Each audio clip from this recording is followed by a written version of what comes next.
Assalamualaikum warahmatullahi wabarakatuh. Apa kabar sahabat Telaga Kautsar? Pada kesempatan ini kita akan berkisah tentang seorang ahli ibadah yang berzina, membunuh, akhirnya sujud pada syaitan. Ibnu Jarir dalam tafsirnya menceritakan mengenai ayat Kamathali syaitani idz qala lil insani kfur falamma kafara qala inni bari'um minka inni akhafullaha rabbal alamin. Fakana akibatahuma annahuma finnari khalidaini fiha wa dzalika jazaa'udz dzalimin. Bujukan orang-orang munafik itu adalah seperti bujukan syaitan. Ketika dia berkata kepada manusia, kafirlah kamu. Maka tatkala manusia itu telah kafir, maka ia berkata, sesungguhnya aku berlepas diri dari kamu, karena sesungguhnya aku takut kepada Allah Rabb semesta alam. Maka adalah kesudahan keduanya, bahwa sesungguhnya keduanya masuk ke dalam neraka. Mereka kekal di dalamnya. Demikianlah balasan orang-orang yang zalim. Quran Surat Al-Hasyr ayat 16 sampai ayat 17. Ibnu Mas'ud menceritakan bahwa ada seorang wanita menjadi pengembala kambing dan ia memiliki 4 orang saudara. Suatu saat ia tinggal di Sauma'ah, pertapahan rohib atau rumah ibadah seorang biara. Waktu berlalu, akhirnya rohib tadi menghampiri wanita tersebut hingga ia hamil. Setan pun menghampirinya. Setan berkata kepada rahib tersebut, "Sudahlah, bunuhlah ia, lalu kuburkanlah. Engkau adalah orang yang dikenal jujur dalam ucapanmu, pasti didengar." Lantas rohib tersebut membunuh wanita tadi, lalu ia menguburkannya. Diceritakan bahwa setan itu lantas mendatangi saudara-saudaranya dalam mimpi mereka. Setan berkata kepada mereka dalam mimpi, rohib tersebut yang biasa berada di rumah ibadahnya tega berzina dengan saudara kalian, hingga ia hamil. Lantas ia membunuhnya, kemudian menguburkannya di tempat ini dan ini.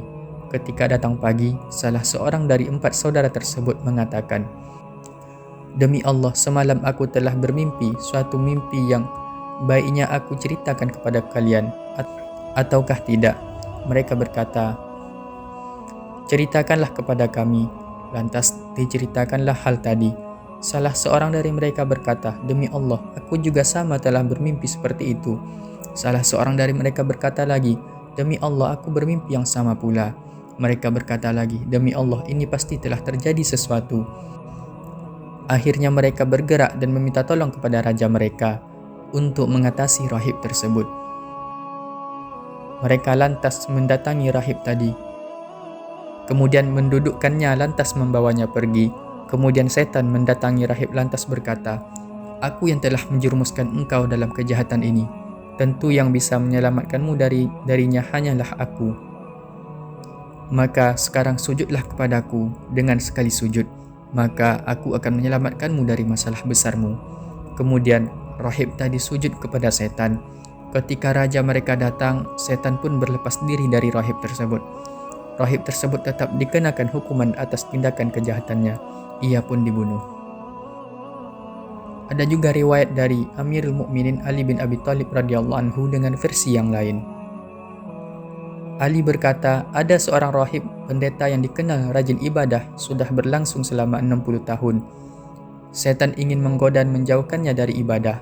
Setan lantas pergi kepada seorang wanita dan membuat wanita itu menjadi gila. Wanita tersebut memiliki beberapa saudara.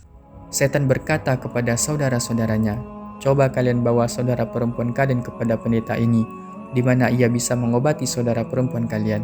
Lantas mereka membawa saudara perempuan mereka kepada rahib. Kemudian diobatilah oleh rahib.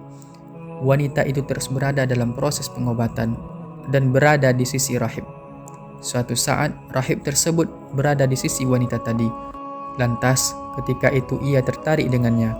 Kemudian ia mendatanginya dan menghamilinya.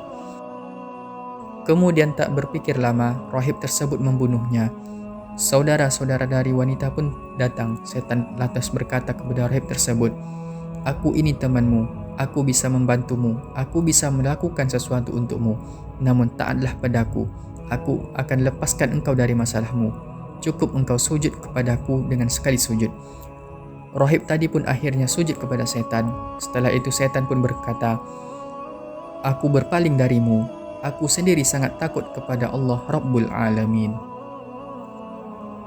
Pelajaran dari kisah ini, janganlah ikuti langkah syaitan.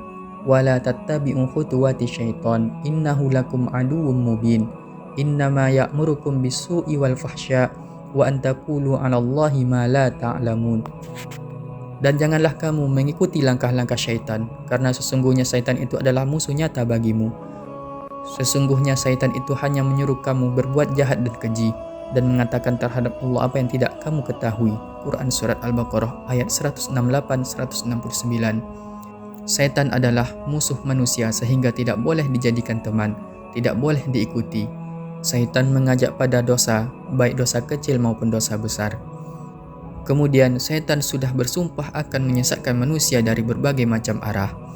Iblis menjawab, "Karena engkau telah menghukumku tersesat, maka saya benar-benar akan menghalang-halangi mereka dari jalanmu yang lurus.